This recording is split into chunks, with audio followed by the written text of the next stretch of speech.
Hello friends, कैसे हैं आप सब। आशा है कि आप सब स्वस्थ होंगे। तो यूपी टेट के लिए महत्वपूर्ण बिंदु है, चलिए इसको हम देख लेते हैं। सबसे पहले है हमारा पॉइंट, बुद्धि सीखने की योग्यता है या कथन किसका है, तो बंकिगम का है।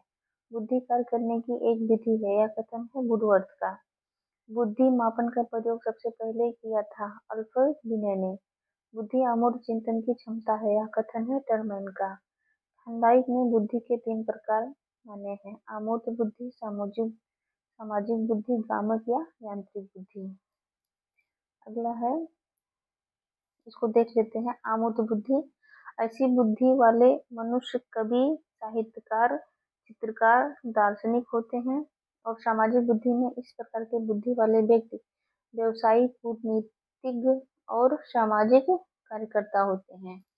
जैसे इसमें नेता आ जाएंगे और इसमें कवि लोग आ जाएंगे, चित्रकार लोग। अगला है गामक या यांत्रिक बुद्धि, इस प्रकार की बुद्धि वाला मनुष्य कुशल कारीगर, मिस्त्री, इंजीनियर हो सकता है। आगे देखते हैं बुद्धि के सिद्धांत।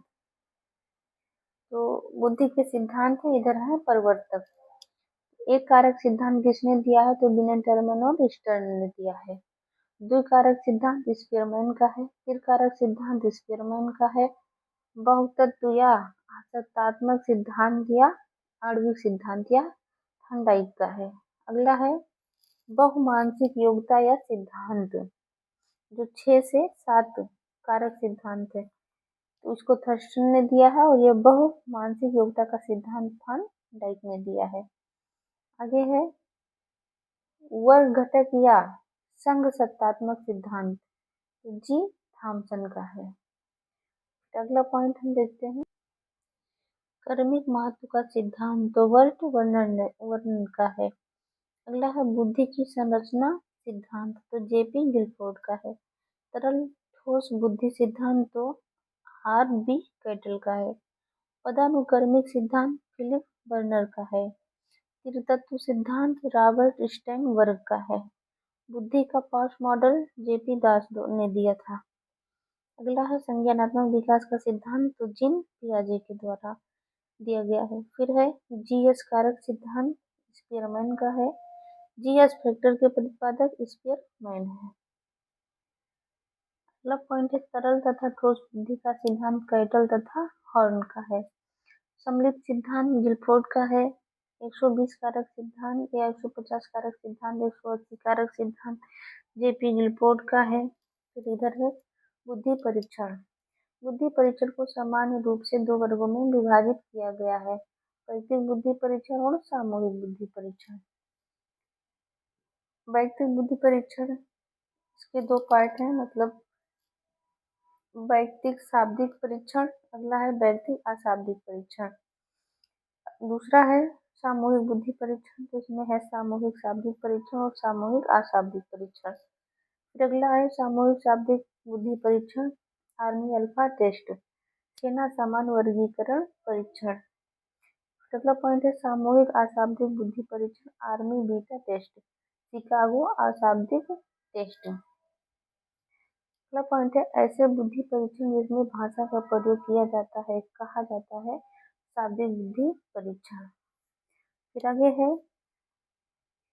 सामूहिक बुद्धि परीक्षण का विकास सर्वप्रथम कब से हुआ है, तो प्रथम विश्व युद्ध से। अगला पॉइंट है ऐसे बुद्धि परीक्षण जिसमें लकड़ी के गुटकों इत्यादि का प्रयोग करके बुद्धि परीक्षण किया जाता है, उसे किस नाम से जाना जाता है, तो अशाब्दिक बुद्धि परीक्षण। फिर यहाँ हम देख लेते हैं बुद्धि लब्धि मापने की विधि। इसको दिया किसने है, टर्मन ने। तो बुद्धि लब्धि मापन का प्रतिपादक किसने किया, तो टर्मन ने। बुद्धि लब्ध बराबर मानसिक आयु बटे वास्तविक आयु गुणे 100। फिर आगे हम देख लेते हैं अगला पॉइंट, ये उदाहरण दिया गया है, देख लीजिएगा। जैसे किसी बालक की मानसिक आयु 15 वर्ष है, तो उसकी वास्तविक आयु 12 वर्ष है, तो उसकी बुद्धि लब्धि यानी कि क्या होगी। तो यहाँ पे आप देख लीजिएगा सूत्र, यहाँ पे दिया है 15 बटे 12 गुणे 100, तो इसका कर देना, सॉल्व कर देना, इतना आ जाएगा। इस बुद्धि लब्धि का अर्थ है बालक प्रखर बुद्धि का है। अगला पॉइंट है जिसकी बुद्धि लब्धि 100 या इसके आसपास होती है वह होते हैं या वह माने जाते हैं तो सामान्य बुद्धि के।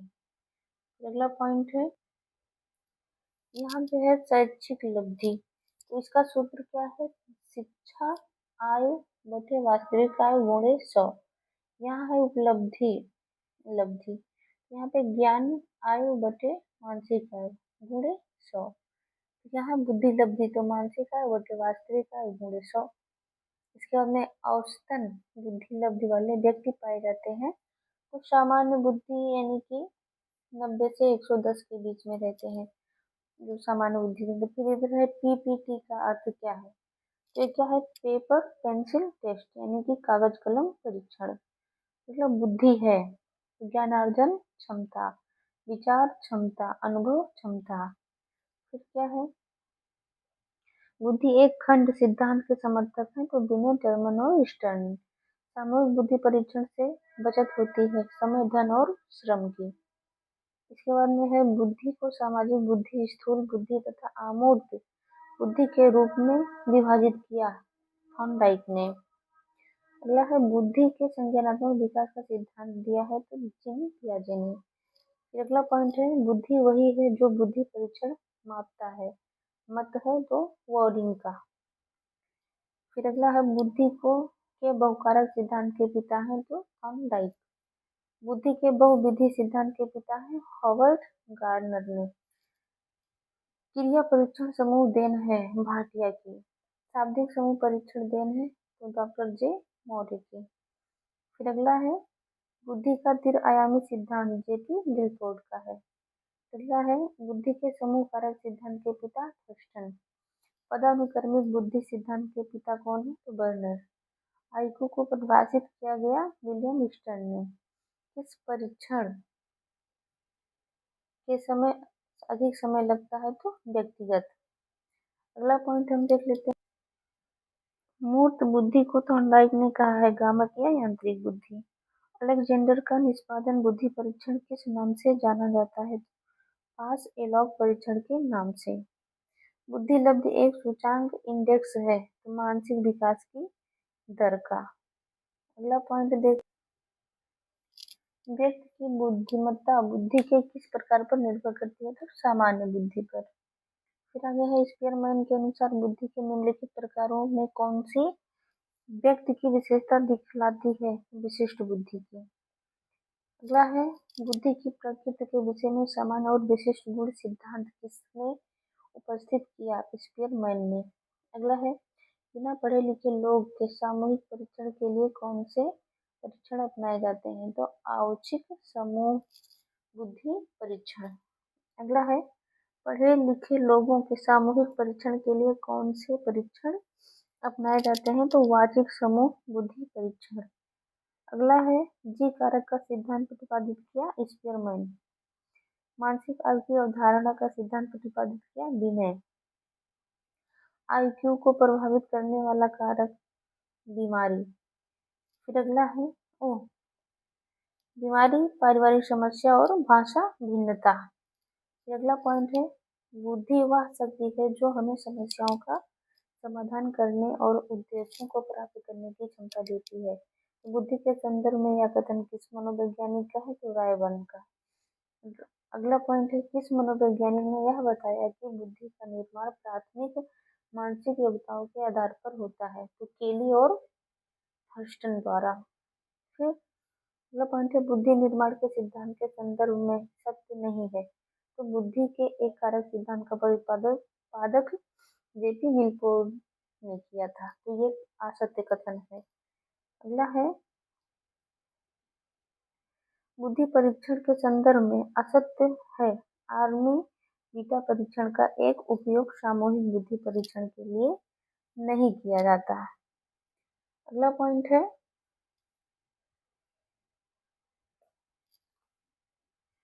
बैचलर के बुद्धि लब्ध आईक्यू के अनुसार यदि किसी विद्यार्थी की बुद्धि लब्धि 120 से 129 के बीच में है तो वह होगा श्रेष्ठ बुद्धि वाला। फिर आजकल बुद्धि परीक्षण का उपयोग शिक्षा जगत में हो रहा है। बुद्धि परीक्षण का रिक्त स्थान उपयोग बालक के विकास के दृष्टिकोण में नहीं है, तो बुद्धि परीक्षण के परिणाम के आधार पर अधिक बुद्धि वाले बालकों पर अन्य बालकों की तुलना में अधिक ध्यान देना। फिर अगला पॉइंट है, यदि किसी बालक की मानसिक आयु 20 वर्ष एवं कालानुक्रम आयु 25 वर्ष है तो उसकी बुद्धि लब्धांक होगा 80। बालक प्रसंग बोध परीक्षण 3 वर्ष से 10 वर्ष की आयु के बालक के लिए बनाया गया है। इस परीक्षण में कार्ड के प्रतिस्थापित किए गए हैं लोगों के स्थान पर जानवरों को। अगला है, प्रभावीकृत परीक्षण कराए जाते हैं तो प्रभावशाली बालकों की पहचान के लिए। अगला पॉइंट है, एक बच्चे की मानसिक आयु 12 वर्ष और वास्तविक आयु 10 वर्ष है तो उसकी बुद्धि लब्ध होगी 120। यदि एक बच्चे की मानसिक आयु 5 वर्ष है तथा वास्तविक आयु 4 वर्ष है तो उसकी IQ होगी 125। बुद्धि लब्धांक समानता रिक्त रूप में से शैक्षणिक निष्पादन से संबंधित है तो उच्च। एक जुड़वा भाइयों में से एक को सामाजिक आर्थिक रूप से धनाढ़ परिवार द्वारा गोद लिया जाता है और दूसरे को निर्धन परिवार द्वारा। 1 वर्ष बाद उनके बुद्धि लब्धांक के बारे में क्या अवलोकित होने की सर्वाधिक संभावना है, तो सामाजिक। अगला पॉइंट है, आर्थिक स्तर पर बुद्धि लब्धांक को प्रभावित नहीं करता। अगला है, 16 वर्षीय बच्चा बुद्धि लब्ध परीक्षण में 75 अंक प्राप्त करता है, उसकी मानसिक आयु रिक्त स्थान वर्ष होगी तो 12 वर्ष। अगला है, बहुबुद्धि बुद्धि सिद्धांत के अनुसार सभी प्रकार के पशुओं, खनिजों और पेड़ पौधों को पहचानने और वर्गीकृत करने की योग्यता रिक्त स्थान कहलाती है तो प्राकृतिक बुद्धि। अगला पॉइंट है, अधिकांश व्यक्तियों की बुद्धि औसत होती है, बहुत कम लोग प्रतिभा संपन्न होते हैं और बहुत कम व्यक्ति मंद बुद्धि होते हैं। यह कथन किसका है, तो ये मतलब प्रतिस्थापित सिद्धांतों पर आधारित है, तो बुद्धि के वितरण द्वारा। अगला है, रेबन का प्रोग्रेसिव मैट्रिसेस परीक्षण परीक्षण का उदाहरण है तो सांस्कृतिक मुक्त बुद्धि लब्धांक। अगला है, रिक्त स्थान के अतिरिक्त बुद्धि के पक्षों को स्टेनबर्ग ने तीर्थतंत्र सिद्धांत से संबोधित किया तो सामाजिक से। अगला है, हार्वर्ड गार्डनर का बहुबुद्धि सिद्धांत आधार पर बल देता है तो प्रत्येक व्यक्ति की विलक्षण योग्यताओं पर। फिर अगला पॉइंट है, जो बुद्धि सिद्धांत बुद्धि के सम्मिलित मानसिक प्रक्रियाएं जैसे कि पराघटक और बुद्धि द्वारा किए जा सकने वाले विविध रूपों से जैसे सृजनात्मक बुद्धि को शामिल करता है, वह है स्टेनबर्ग का बुद्धिमत्ता तथा तीर्थतंत्र सिद्धांत। फिर अगला पॉइंट है, स्टेनबर्ग का बुद्धिमत्ता का तीर्थतंत्र सिद्धांत। फिर अगला पॉइंट है, भाटिया बैटरी का प्रयोग किसके परीक्षण हेतु किया जाता है, तो बुद्धि के द्वारा। फिर अगला है, बुद्धि लब्ध के संबंध में सत्य कथन है तो कालानुक्रमिक आयु से व्युत्क्रमिक संबंधित। फिर अगला है, बुद्धि का तरल मोजेक मॉडल किसने दिया, कैटल ने। एक शिक्षिका एक भावात्मक बुद्धि लब्धि ऊंचा है, इसका तात्पर्य है कि वह संतुलित आहार रखती है। बुद्धि लब्ध सिद्धांत को वैध नहीं माना जा सकता क्योंकि विशिष्ट परीक्षणों के अभाव में भिन्न बुद्धियों का मापन संभव नहीं है। अगला पॉइंट है, हार्वर्ड गार्डनर ने बहुबुद्धि सिद्धांत का समर्थन करता है तो मस्तिष्क के एक भाग में हुई क्षति केवल किसी एक विशिष्ट योग्यता को प्रभावित करती है, न कि संपूर्ण को।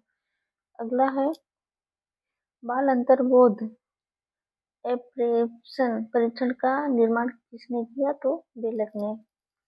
अगला है, विनय साइमन परीक्षण द्वारा मापन किया जाता है बुद्धि का। तीर्थतंत्र सिद्धांत में व्यवहारिक बुद्धि का अभिप्राय नहीं है, केवल अपने विषय में व्यवहारिक रूप से विचार करना। अगला पॉइंट है, कक्षा अध्यापक ने राघव को अपनी कक्षा में अपनी की बोर्ड पर स्वयं द्वारा किया गया मधुर संगीत बजाते हुए देखा। कक्षा अध्यापक ने विचार किया कि राघव में रिक्तस्थान की बुद्धि उच्च स्तरीय थी तो किसके संगीतमय की। फिर अगला है बुद्धि के बारे में सर्वाधिक उपयुक्त कथन है तो बुद्धि बहुआयामी है और इसमें कई पहलू निहित हैं। अगला है बुद्धि है सामर्थ्यों का एक समुच्चय। अगला पॉइंट है स्मृति के मापन के लिए किस विधि का प्रयोग नहीं किया जाता, तार्किक विधि का। अगला है बुद्धि लब्ध संप्रत्यय विकसित किया टर्मन ने। निष्पत्ति लब्ध आईक्यू का सूत्र है। यहाँ है, इसे देख लीजिएगा। फिर आगे है बुद्धि की स्पीयरमैन परिभाषा में कारण जी है सामान्य बुद्धि। अगला है संवेदनात्मक बुद्धि व बुद्धि सिद्धांत के किस क्षेत्र के साथ संबंधित हो सकती है तो अंतर्वैयक्तिक या अंतःवैयक्तिक बुद्धि। अंतर्वैयक्तिक या अंतःवैयक्तिक बुद्धि। अगला है बहुबुद्धि के सिद्धांत के संदर्भ में एयरफोर्स पायलट बनने के लिए कौन सी बुद्धि आवश्यक है तो गतिक बुद्धि। अगला है 140 से अधिक बुद्धि आईक्यू वाले बच्चों को किस श्रेणी में रखेंगे तो ये प्रतिभाशाली बुद्धि है या प्रखर बुद्धि या बांस बुद्धि कुछ भी कह लीजिए। अगला है आउट ऑफ द बॉक्स चिंतन संबंधित है तो अपसारी चिंतन से। हार्वर्ड गार्डनर बहुबुद्धि सिद्धांत सुझाता है शिक्षक को चाहिए कि विषय वस्तु और वैकल्पिक विधियों से पढ़ाने के लिए बहुबुद्धियों को एक रूपरेखा की तरह ग्रहण करें। अगला स्पीयरमैन 1904 के अनुसार तर्क करने की क्षमता और समस्या समाधान करने की क्षमता कहलाती है तो जी कारक। तो हमारा पॉइंट आज यहाँ पे समाप्त होता है। हम मिलते हैं आपसे दूसरे वीडियो में कुछ और नए पॉइंट्स लेकर। तब तक के लिए आपका धन्यवाद।